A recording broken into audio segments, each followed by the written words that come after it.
Hello everyone, আশা করি সবাই ভালো আছেন। আজকে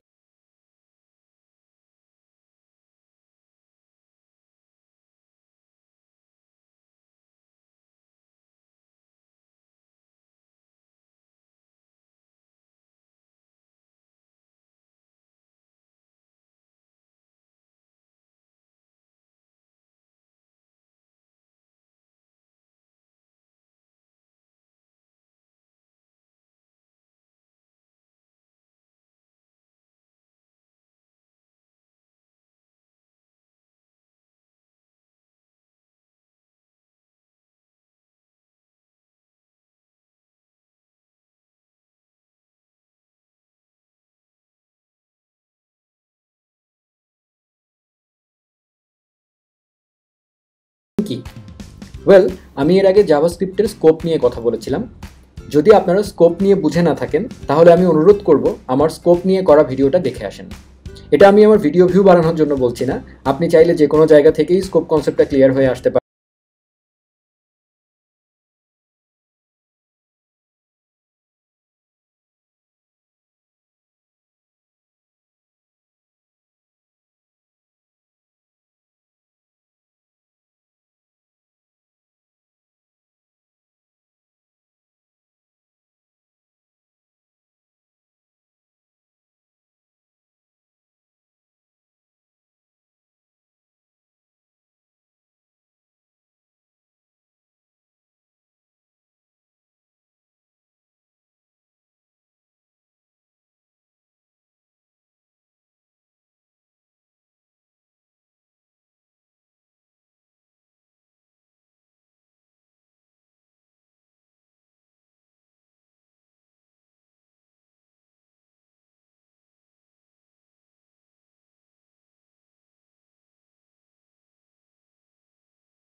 বোথ ক্ষেত্রে হোস্টিং অ্যাপ্লিকেবল, বোথ ক্ষেত্রে ভ্যালু আনডিফাইন্ড হয়, কিন্তু ডিফাইন করার পরে আনডিফাইন্ড হয়।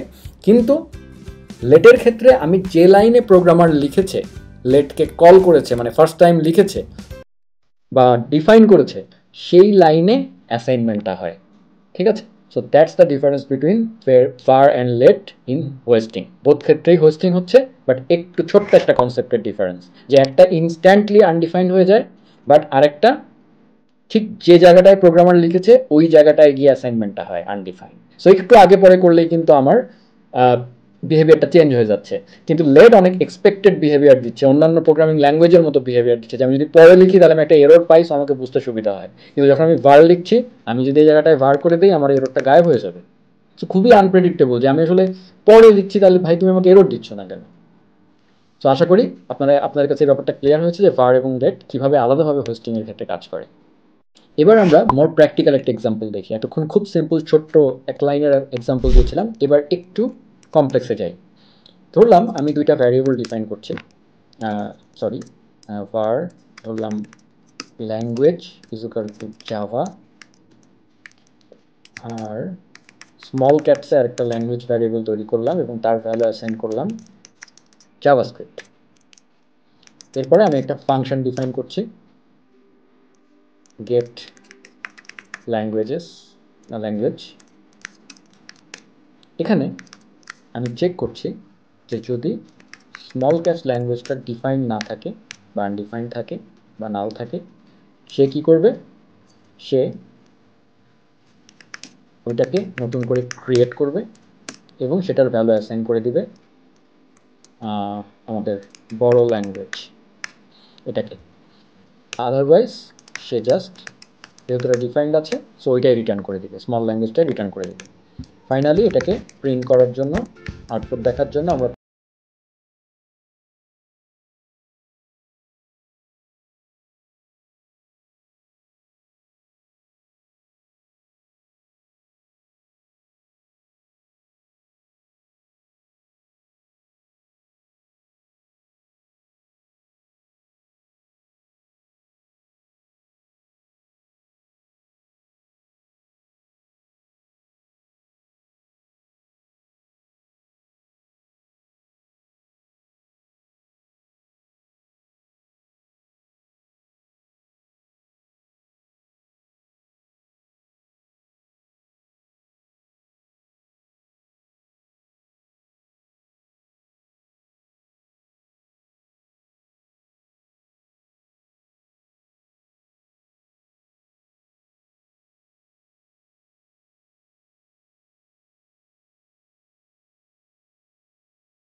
ডিফাইন্ড এই জায়গাটায় ডেফিনেশনটা দেখবে, এখানেও হোস্টিং হবে, কিন্তু লেটের দুনিয়া কিন্তু এই পর্যন্ত। ঠিক আছে, কারণ লেট হচ্ছে ব্লক স্কোপ। সো এই হোস্টিংটা আসলে এই বাইরে কিন্তু যাবে না, এইখানে থাকবে। সো আমি যদি একটু আগের মতো ভিজুয়ালাইজ করি, কি হবে, লেট ল্যাঙ্গুয়েজ, এখানে আনডিফাইন্ডটা কিন্তু এখানেই হবে। আমি বলেছিলাম প্রোগ্রামার যে লাইনে লিখেছে ওই লাইনে আনডিফাইন্ড হবে, মানে ওই লাইনে অ্যাসাইনমেন্টটা হবে। So language is equal two ফার্স্টে এখানে আনডিফাইন্ড হবে, তারপরে ল্যাঙ্গুয়েজ ইজ ইকুয়াল টু এটা হবে। বাই দ্য ওয়ে, এটা কিন্তু এইভাবেই যে হয় তা কিন্তু না, আমি জাস্ট ভিজুয়ালাইজ করার উপায়টা আপনাদেরকে শেখাই দিলাম, ট্রিক্সটা। সো এভাবে কিন্তু আসলে জাভাস্ক্রিপ্ট এভাবে কিন্তু রিড করে না। কীভাবে রিড করে সেটা আমি লাস্টে বলবো, বাট এভাবে আমরা চিন্তা করতে পারি। সো লেট ল্যাঙ্গুয়েজ এভাবে মানে লেখার পরে এবার আমরা একটু পড়ে দেখি কি হলো। নট ল্যাঙ্গুয়েজ এবার কি হচ্ছে দেখেন, এবার কিন্তু এখানে ডিফাইন্ড। সো আমাদের হিসাব অনুযায়ী এই ব্লকে ঢোকারই কথা না, ঠিক আছে? কারণ কি এখানে তো নট ল্যাঙ্গুয়েজ, এটা তো ট্রু না, এটা তো ডিফাইন্ড, সেখানে ঢুকবেই না। সে কী করবে, এই ল্যাঙ্গুয়েজটা রিটার্ন করে দিবে। সো কী হলো, জাভাস্ক্রিপ্ট, যার কারণে এখানে জাভাস্ক্রিপ্ট প্রিন্ট হচ্ছে, ঠিক আছে? সো এই ব্লকের মধ্যে ঢুকছে না, কিন্তু আগের বারে বার হওয়ার কারণে যে জিনিসটা হয়েছিল, হোস্টিং করে যেহেতু বাইরে বের হয়ে গেছিলো, সো প্রবলেমটা ওইখানে হচ্ছিল, যেহেতু var হচ্ছে ফাংশন স্কোপ। সো ওই ভারটা তো এই ফাংশনের মধ্যে ছিল, সো ভারের দুনিয়া ছিল এই জায়গাটায়। সো এটাও একটা মনে রাখার বিষয়, থার্ড পয়েন্ট, যে হোস্টিং তার দুনিয়ার মধ্যে সবচেয়ে উপরে ওঠে।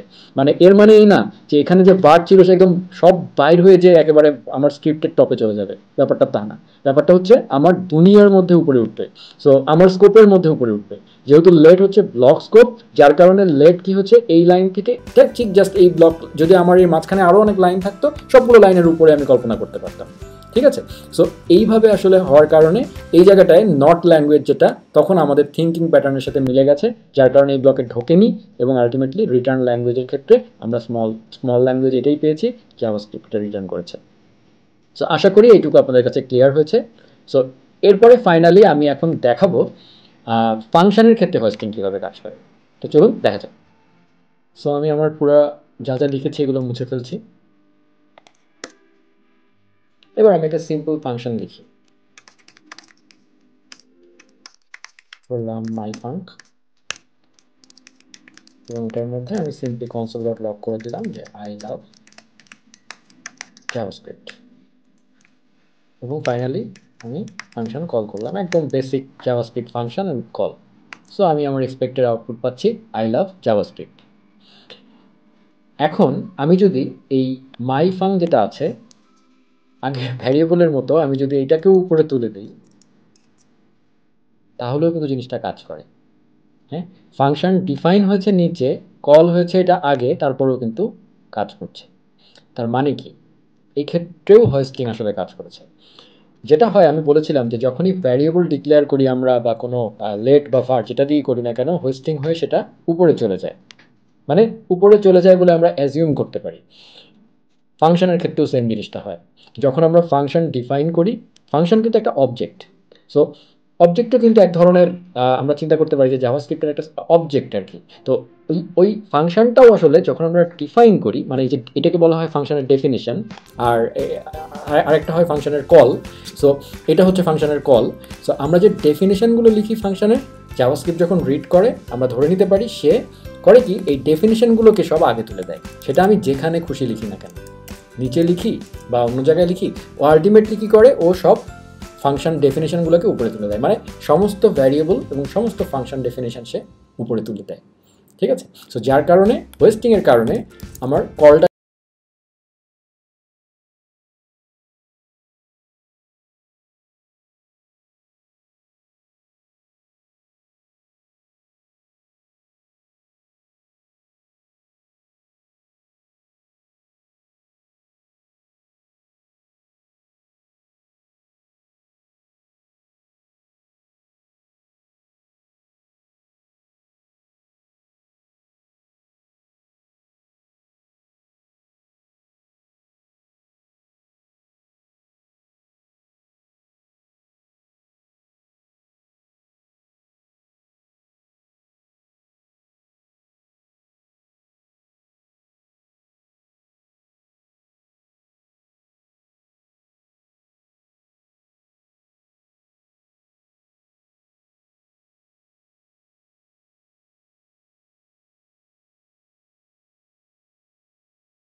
না, সব ভুল না। যা জানলাম তার মধ্যেই এই ঘটনাটা ঘটেছে, কিন্তু আমরা জাস্ট এটা একটা ডিফারেন্ট ইউজ কেস, যদি আমি ব্যাখ্যা করি তাহলে বুঝবেন যে আসলে কেন এটা হয়েছে। ফাংশনটা জাস্ট একটু ডিফারেন্ট ওয়েতে লেখার কারণে আমি কিন্তু এখানে একটা এরর পাচ্ছি। কিভাবে জিনিসটা হলো? সো খেয়াল করেন, এখানে এই যে আমরা কনস্ট মাই ফাঙ্ক লিখেছি, এটা কিন্তু একটা ভ্যারিয়েবলের মধ্যে আমি ফাংশনকে নিয়েছি, রাইট? সো আমরা জানি ভ্যারিয়েবলের ক্ষেত্রে হোস্টিং কীভাবে কাজ করে। এটা যখন হয় তখন যখন জাভাস্ক্রিপ্ট রান করে তখন সে আগে কি করে, এখানে ডিক্লারেশনগুলোকে সে উপরে তোলে। সো এটা যেহেতু একটা ভ্যারিয়েবল, লেট কনস ভার যাই হোক, তার ডিক্লারেশনটা আসলে আগে উপরে চলে যায়। সো আসলে কনস্ট আসলে কি হবে, এরকম উপরে চলে যাবে, ঠিক আছে? ভিজুয়ালাইজ করার জন্য দেখাচ্ছি, এভাবে উপরে চলে যাবে। তারপরে যেহেতু এটা কনস্ট, সো এই লাইনেই এটার ভ্যালু আনডিফাইন্ড হবে ফার্স্টে, তারপরে এই লাইনেই এটার ভ্যালু আবার এই ফাংশনটা হবে, ঠিক আছে? কিন্তু যখন আমি এরকম করে কনস্ট মাই ফাঙ্ক লিখছি, তারপরে আমি উপরে নিয়েছিলাম এটা, তো তারপরে কিন্তু আমি মাই ফাঙ্কে কল করেছি। সো এরপরে এটা আনডিফাইন্ড হলো, তারপরে বডিটা আসলো। সো তাহলে কি হইলো, এই যে যখন কনস্ট মাই ফাঙ্ক করেছি এই সময় কিন্তু ভ্যালুটা আনডিফাইন্ড সেট হয়নি। তার মানে এটার কোনো মেমোরিতে এটার কোনো রেফারেন্স ভ্যালু সেট হয়নি, এখনও সেট হয়েছে এই জায়গাটায়। যার কারণে যখন আমি মাই ফাঙ্কে কল করছি তখন সে আসলে রেফারেন্স খুঁজে পাচ্ছে না বলে রেফারেন্স এরর দিচ্ছে, কারণ আনডিফাইন্ড ভ্যালুটা তো অ্যাসাইন হয়নি, ঠিক আছে? দ্যাটস ওয়াই এখানে রেফারেন্স এরর দেখাচ্ছে। সো তার মানে আমরা দেখলাম যে ফাংশনকে যদি আমরা নেমড ওয়েতে লিখি, লাইক নর্মাল ফাংশন যেভাবে আমরা লিখি সেভাবে লিখি, তাহলে হোস্টিং একরকমভাবে কাজ করছে। আবার যদি ফাংশনকে আমরা একটা ভ্যারিয়েবলের মধ্যে সেট করে একটু অন্যভাবে লিখি তাহলে কিন্তু আবার আরেক রকমভাবে কাজ করছে। সো এই ছিল মোটামুটি হোস্টিংয়ের সব কিছু আমি দেখানোর চেষ্টা করলাম। এছাড়া আমি বারবার একটা জিনিস বারবার বলার চেষ্টা করছিলাম যে আমরা বারবার ভিজুয়ালাইজ করার জন্য এরকম করে আমি উপরে তুলে দিচ্ছিলাম, কিন্তু জাভাস্ক্রিপ্ট কি আসলে এরকম আমাদের কোডকে এরকম রিঅর্গানাইজ করে জিনিসগুলোকে উপরে তুলে? না। আসলে কি হয় এটা বোঝার জন্য আমাদেরকে একটু জাভাস্ক্রিপ্ট কীভাবে এক্সিকিউশন করে সেটা জানতে হবে। আমরা জানি যে জাভাস্ক্রিপ্ট কোড ব্রাউজারে যখন রান করে, ব্রাউজার কি করে, ফার্স্টে হচ্ছে আমাদের কোডটাকে মেশিন ল্যাঙ্গুয়েজে রূপান্তরিত করে। সো এই কাজটা করে কি কম্পাইলার। সো জাভাস্ক্রিপ্ট কোড যখন রান করে তখন আসলে দুইটা কাজ হয়, একটা ফার্স্টে হয় কম্পাইলেশন, তারপরে হয় এক্সিকিউশন। এই পুরো কাজটাকে বলা হয় জাভাস্ক্রিপ্টের এক্সিকিউশন কনটেক্সট। সো আজকের বিষয় এক্সিকিউশন কনটেক্সট না, সো ওইটার ডিটেলে আমি যাব না, শুধু যেটুকু বলা দরকার সেটুকু বলছি যে জাভাস্ক্রিপ্ট রান করবে, এক্সিকিউশন করবে দুইটা স্টেপে, একটা হচ্ছে কম্পাইল স্টেপ আর একটা হচ্ছে এক্সিকিউশন স্টেপ। সো কম্পাইল স্টেপে জাভাস্ক্রিপ্ট কী করে, পুরো কোডটাকে নেয় এবং নিয়ে সে যেখানে যেখানে ভ্যারিয়েবল দেখবে, ডিক্লারেশন পাবে, সেই ভ্যারিয়েবলগুলোকে সে মেমোরিতে অ্যালোকেট করবে। এর আগেও আমি বলেছি মেমোরিতে অ্যালোকেট করবে। ভারের ক্ষেত্রে সে কী করবে, মেমোরিতে অ্যালোকেট করার সময় একটা ডিফল্ট ভ্যালু ইনস্ট্যান্টলি দিয়ে দিবে। আর লেট এবং কনস্টের ক্ষেত্রে সে কী করবে, সে ওইটার ভ্যালুটা যে লাইনে প্রোগ্রামার আসলে লেটকে বা কনস্টকে লিখেছে সেই লাইনে অ্যাসাইন করবে। সো তার মাঝখানে যদি আমি এক্সিকিউট করে ফেলি, ফাংশন বা ভ্যারিয়েবলকে অ্যাক্সেস করে ফেলি, তাহলে ওই ইন্টারমিডিয়েটারি লেভেলে একটা এরর পাবে, ঠিক আছে? সো এই বিহেভিয়ারটার কারণে লেট কনস্টটা আসলে প্রেডিক্টেবল হয়েছে, বাট ভ্যারিয়েবলটা আনপ্রেডিক্টেবল হয়েছে। সো এই হচ্ছে হোস্টিংয়ের ইন্টারনাল আসলে কিভাবে কাজ করে সেটা, ঠিক আছে? সো আশা করি আপনারা লেট এবং কনস্ট এবং ভারের হোস্টিং এবং ফাংশনের হোস্টিং ব্যাপারটা ক্লিয়ার হয়েছেন, এবং ফিউচারে আপনারা যখন কোড করতে যাবেন আরও প্র্যাকটিক্যাল এক্সাম্পল দেখবেন, আশা করি আপনারা আরও বেশি স্টেপ বাই স্টেপ ডিবাগ করে দেখতে পারবেন। সেইটুকু আশা করি আমার এই ভিডিওটা দেখার পর সেই ক্যাপাবিলিটিটা আপনাদের হবে, এইটা আমার আশা। আর এছাড়া আপনাদের যদি আমার এই পুরো টিউটোরিয়ালটাতে কোনো কোশ্চেন থাকে, feel free to ask any time, আমি চেষ্টা করব উত্তর দেওয়ার। এবং এছাড়া যদি আপনাদের